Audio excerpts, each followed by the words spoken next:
사도행전 27장 14절로부터 25절까지의 말씀 우리 함께 나누도록 하겠습니다. 사도행전 27장 14절로부터 25절까지 말씀 우리 함께 다 같이 한 목소리로 봉독해 올리겠습니다. 시작.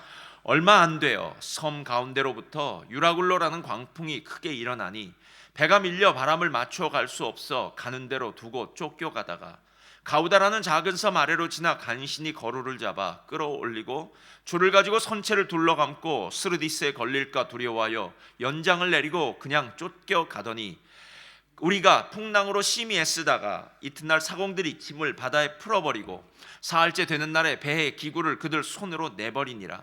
여러 날 동안 해도 별도 보이지 아니하고 큰 풍랑이 그대로 있음에 구원의 여망마저 없어졌더라. 여러 사람이 오래 먹지 못하였음에 바울이 가운데 서서 말하되 여러분이여 내 말을 듣고 그에 대해서 떠나지 아니하여 이 타격과 손상을 면하였더라면 좋을 뻔하였느니라. 내가 너희를 권하노니 이젠 안심하라. 너희 중 아무도 생명에는 아무런 손상이 없겠고 오직 배뿐이니라.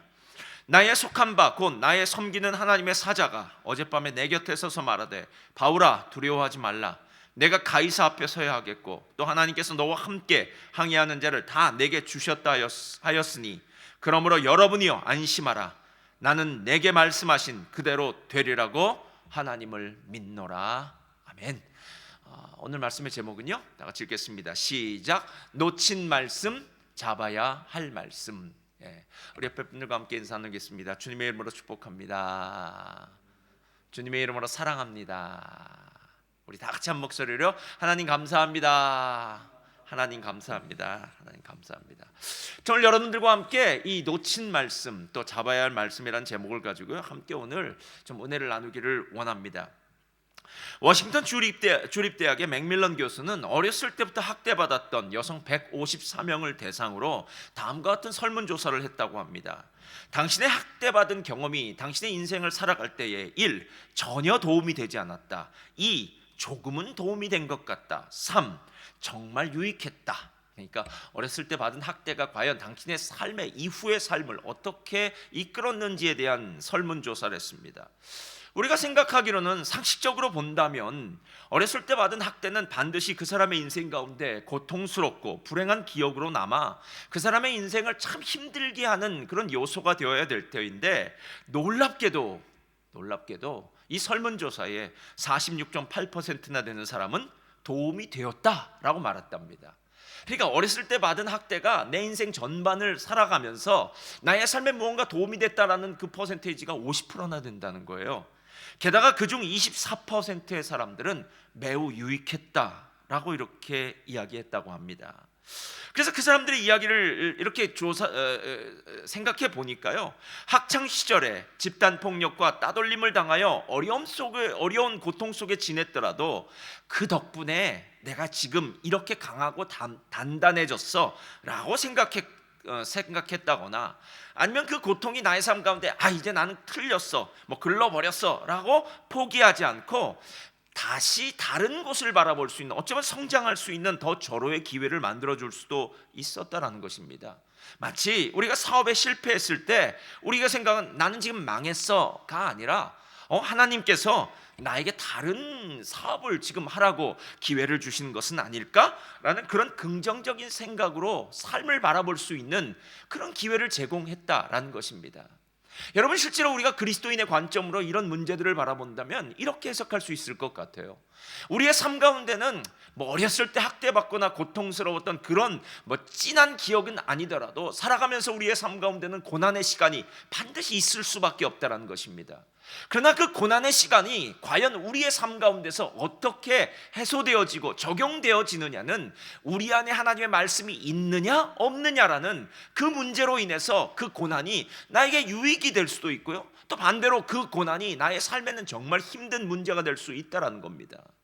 실제로 성경에 나타난 많은 위인들은 다 고난의 아이콘이었습니다. 고통을 받은 사람들의 목록입니다.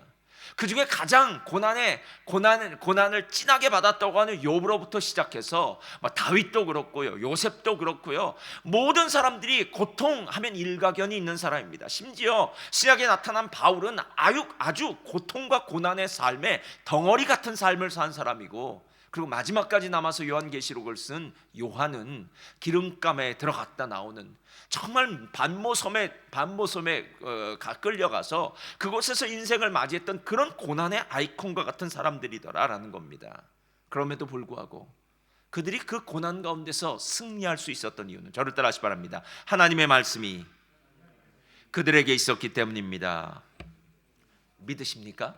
여러분, 아무리 큰 고난이라도 하나님의 말씀이 있으면 된다는 거예요. 왜? 그 말씀을 붙들고 살면 그 말씀의 능력이 나의 삶을 그 고난 가운데서 견뎌낼 수 있는 힘을 주기도 하고요, 또 이겨낼 수 있는 힘을 주기도 한다라는 것입니다. 오늘 우리가 읽은 이 이야기는 그 유명한 유라굴로 광풍 이야기입니다. 바울이 다른 죄수들이죠, 함께 이제 드디어 로마로 가는 배를 타게 됩니다. 근데 이 로마로 가는 배가 이 유라굴로라는 광풍을 만나게 됩니다. 유라굴로라는 뜻은 동쪽과 북쪽이라는 그런 단어의 합성어라고 하더라고요. 그러니까 지중해 항해하는 배들이 동북쪽에서 불어오는 이 바람을 맞이하게 되면 이 강풍으로 말미암아서 더 이상 배를 자기 마음대로 움직일 수가 없고, 그리고 배는 자기 마음대로 이제 가다 보면은 결국 이 모래톱이라는 곳에 걸려서 배는 좌초하게 되고 그 배에 탔던 모든 사람을 죽게 만드는, 그래서 유라굴로 광풍을 만나면 이 배는 결국 죽음, 실패, 그리고 완전히 무너질 수밖에 없는 상황, 이것이 바로 유라굴로 광풍을 만난 사람들의 모습입니다. 근데 우리는 이 이야기가 어떻게 시작됐는지 알아요. 왜냐하면 사도행전 27장 11절을 보면 이렇게 이야기를 합니다. 자, 다 같이 한번 읽어볼까요? 시작. 백부장이 선장과 선주의 말을 바울의 말보다 더 믿더라. 오늘 이야기의 시작, 그러니까 유라굴로 광풍을 당한 이유는요, 사도 바울은 하나님 말씀하시기를 이번 여행 위험합니다, 안 됩니다 라고 얘기했는데, 이 백부장이 아니다, 선주나 선장의 말, 그러니까 더 전문가의 말을 듣고 항해를 가자고 우겼을 때, 그리고 결국 항해의 길을 시작했을 때 그들은 결국 유라굴로 광풍을 만나는 일이 있더라는 겁니다. 사람은 원치 않는 어려움을 당할 때마다 누군가에게 좀 책임을 전가하고 싶어하는 마음이 있어요. 그래야 내 마음적으로도 위로를 받을 것 같습니다. 그 배에 탔던 276명이 있었다고 하는데요, 276명의 사람들 중에 대부분의 사람들은 아마 이렇게 생각했을지도 모릅니다. 왜 괜히 여행을 시작해서 우리를 이렇게 힘들게 만드는 거야. 당신의 잘못된 결정 때문에 우린 지금 이렇게 다 죽게 됐어 라고 선장에게, 백부장에게, 누군가에게 책임을 돌릴 수도 있습니다. 그런데 여러분, 그거 아세요? 누군가에게 책임을 돌린다고 해서 이 유라굴로의 광풍의 문제를 해결할 수 없습니다. 마음은 조금 위로를 받을지 모르지만 상황은 하나도 변화되지 않습니다. 오늘 말씀의 제목은 놓친 말씀과 잡아야 할 말씀입니다.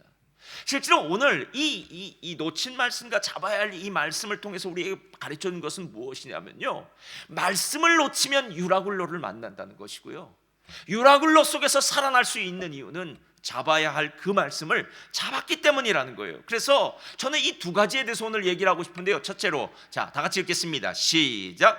내가 놓친 말씀은 무엇인가요? 그러니까 지금 이 배에 타고 있는 사람들에게 다시 한번 스스로에게 물어보는 것입니다.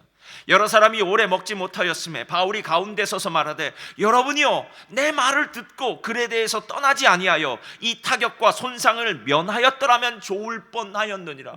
여러분, 이미 하나님은 바울의 입술을 통해서 이 항해는 위험하다고 얘기했습니다.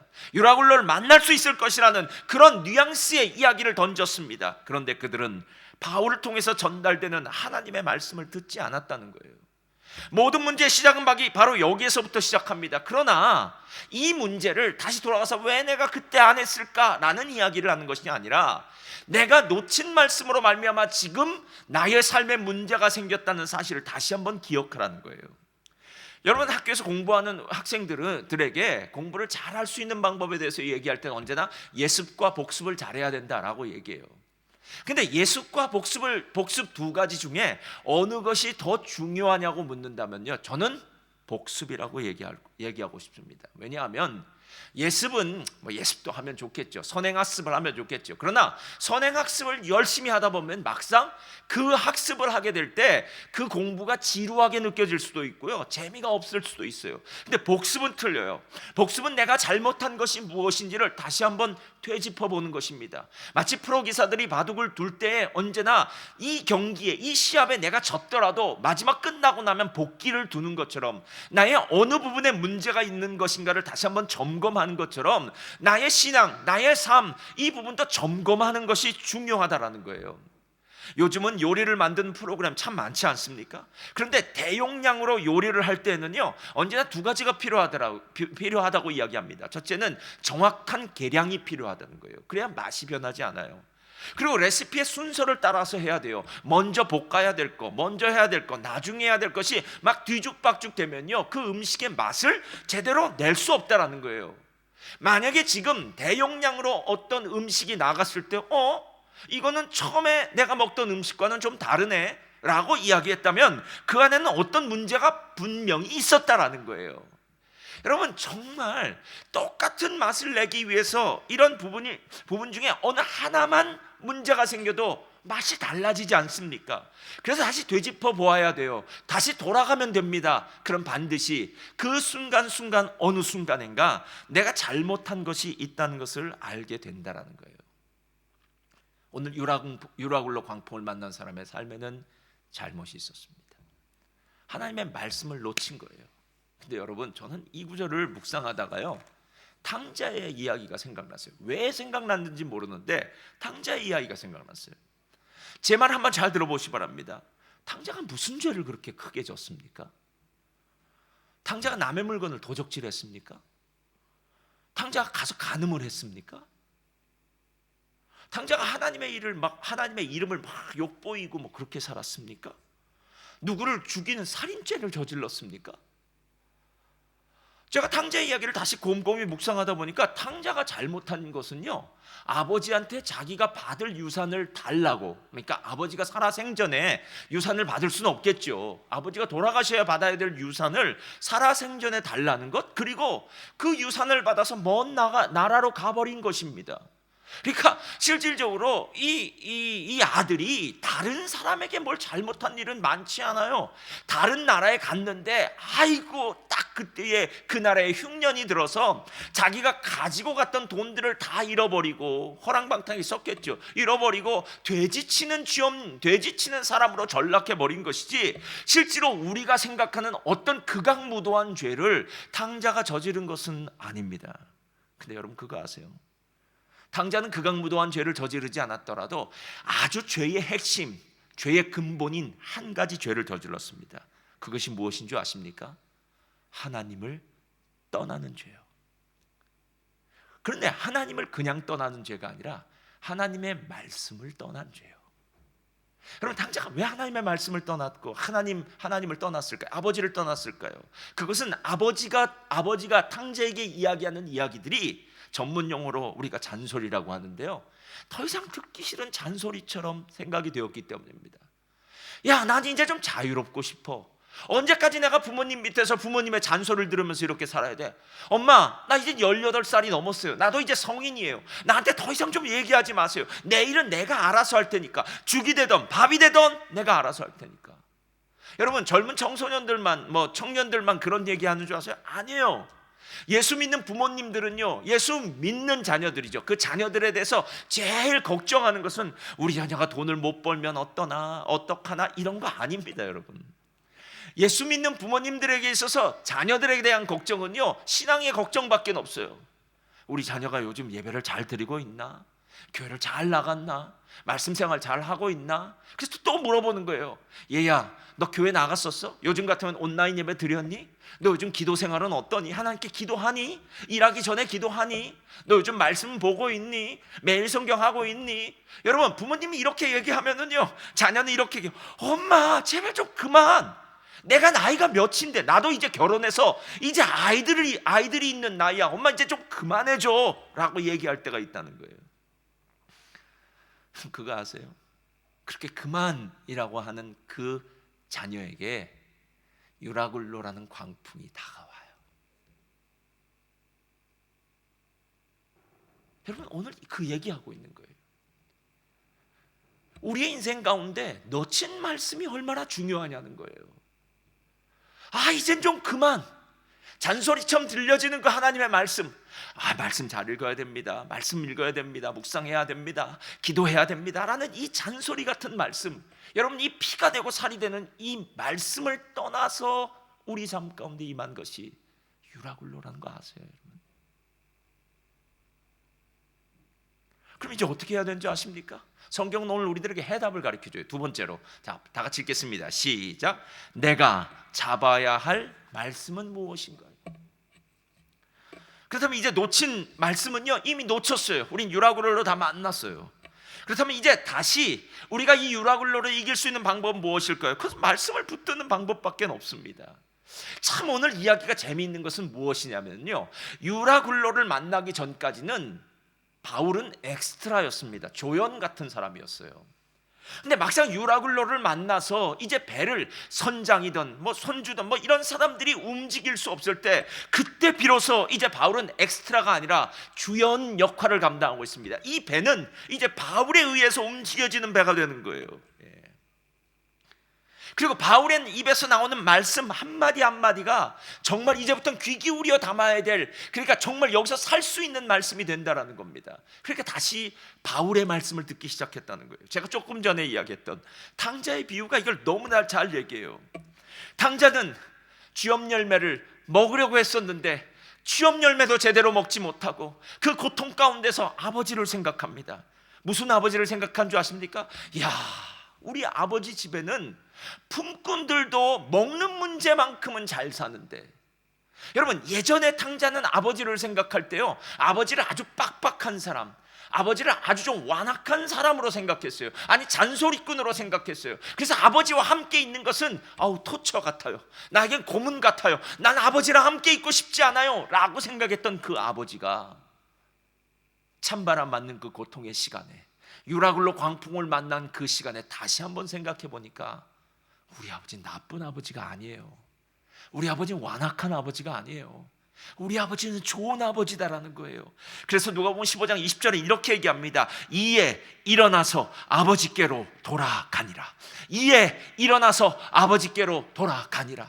말씀으로 돌아가니라. 그 말씀 앞에 다시 서게 되니라. 여러분, 실제로 말씀을 한번 잃어버려서 풍랑을 만난 사람들의 삶 가운데는요, 다시 한번 그 말씀이 얼마나 중요한지를 알게 되더라라는 것입니다.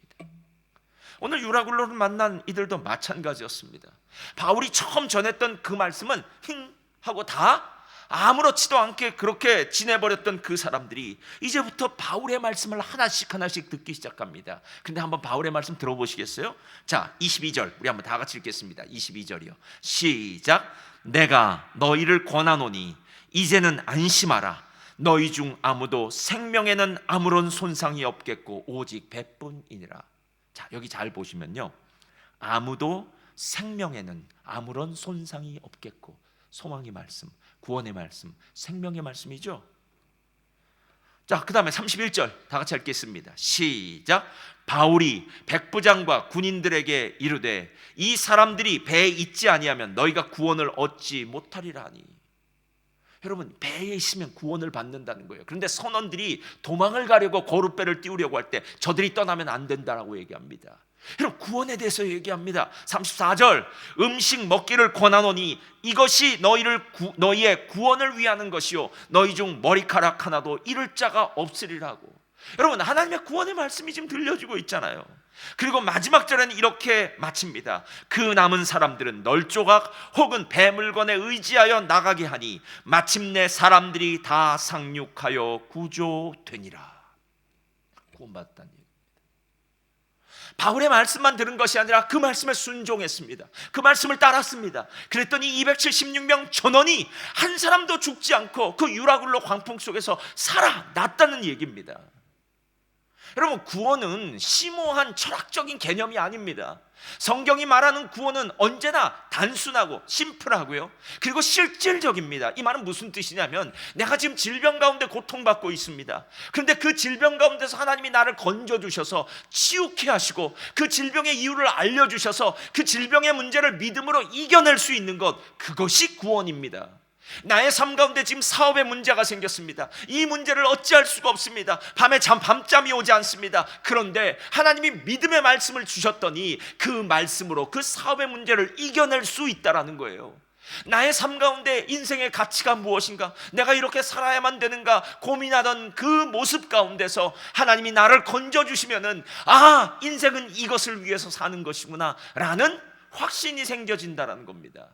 여러분, 삭개오 이야기 아시지 않습니까? 삭개오는 정말 돈이면 모든 것이 다 된다고 생각했던 사람입니다. 세리였고요, 나중에는 여리고라는, 지금 한국으로 친다면 강남세무서라고 얘기할 수 있겠죠, 사람들의 통행이 많고 돈이 많이 벌려지는, 세금이 많이 거쳐지는 여리고라고 하는 그곳의 세리장이었습니다. 그런데 그 마음에는 평안이 없습니다. 기쁨이 없습니다. 집에 돈을 쌓아놨는데 그 마음은 텅텅 빈 곳간 같았습니다. 그런데 예수가 지나간다고 이야기합니다. 그리고 예수를 만납니다. 그리고 그 예수님의 입에서 나오는 한마디가 삭개오를 변화시킨 것 아닙니까? 삭개오야, 내가 오늘 내 집에 유하여야겠다.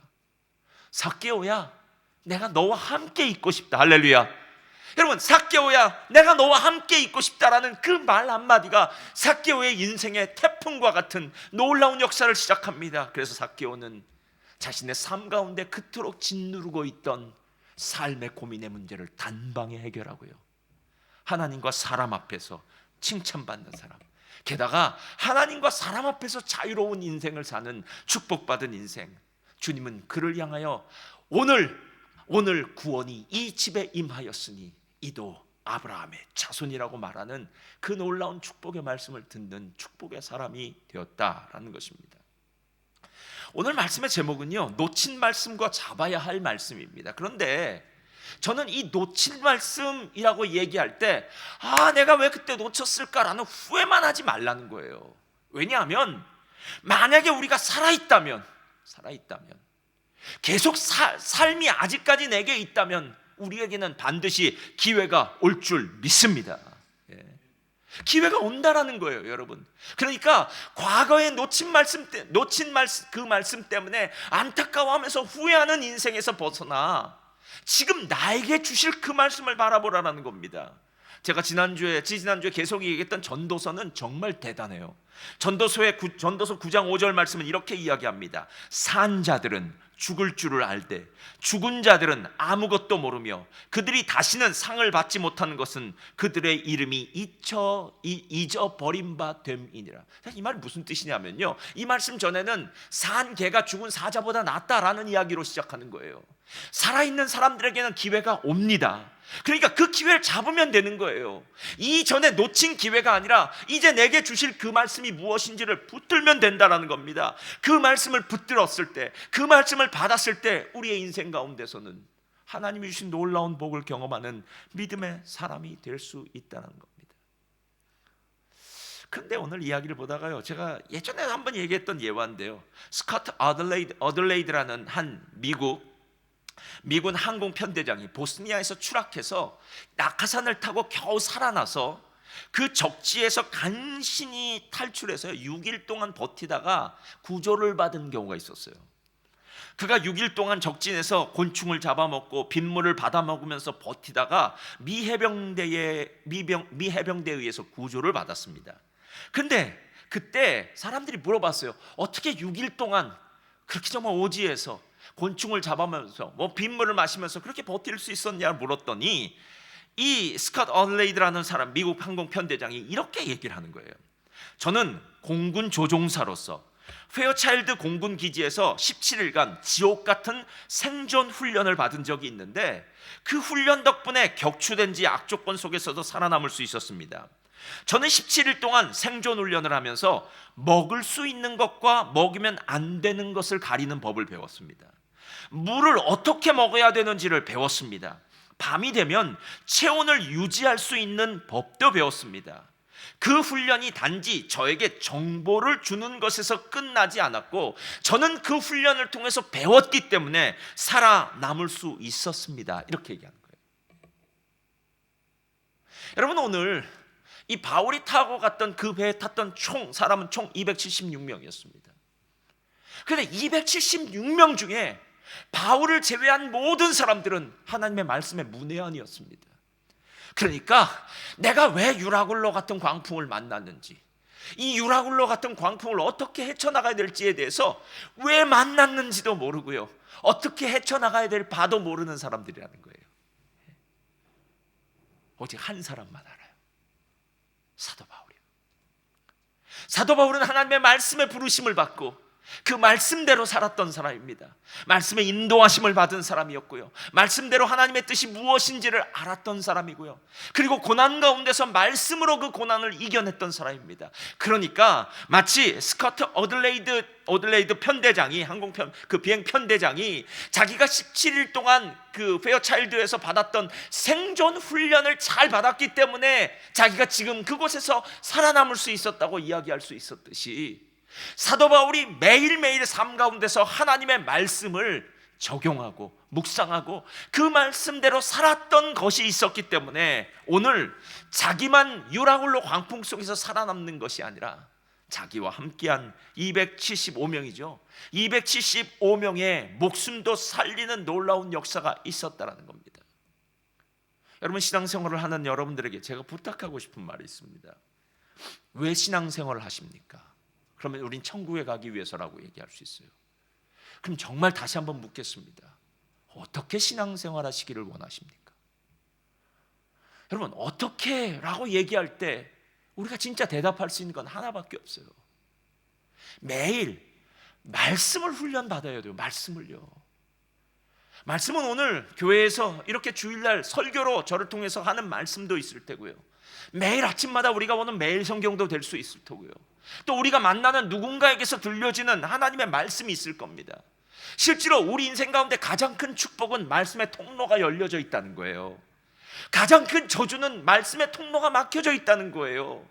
여러분, 우리는 인생 가운데 유라굴로를 만날 수밖에 없습니다. 그냥 그 유라굴로를 이길 수 있는 방법은 우리에게 주어진 그 말씀을 받을 때에만 유라굴로라는 광풍을 이길 수 있다는 것입니다. 어느 집사님 저에게 이렇게 얘기하더라고요. 목사님, 제가 요즘 많은 고통 가운데 있다고 그러더라고요. 그 고통 가운데 있으면서 두렵대요. 여러분, 원치 않은 질병 가운데 있는 사람들의 제일 큰 마음은요, 두려움입니다. 이거 어떻게 되나? 어떻게 될 건가? 수술은 잘 될 건가? 근데 그분이 이렇게 얘기해요. 그런데 하나님의 말씀을 듣다 보면 그 두려움이 사라진대요. 그 두려움이 사라진대요. 근데 전 그 의미가 무엇인지 알 것 같아요. 아무리 저를 짓누르던 큰 문제가 있어도 하나님 앞에 나와 기도하고 갑자기 제 마음 가운데 떠오르는 그 하나님의 말씀이 있으면 이겨낼 수 있겠더라고요. 고난의 무거운 문제는 하나도 무거워지지 않더라고요. 무겁게 느껴지지 않더라고요.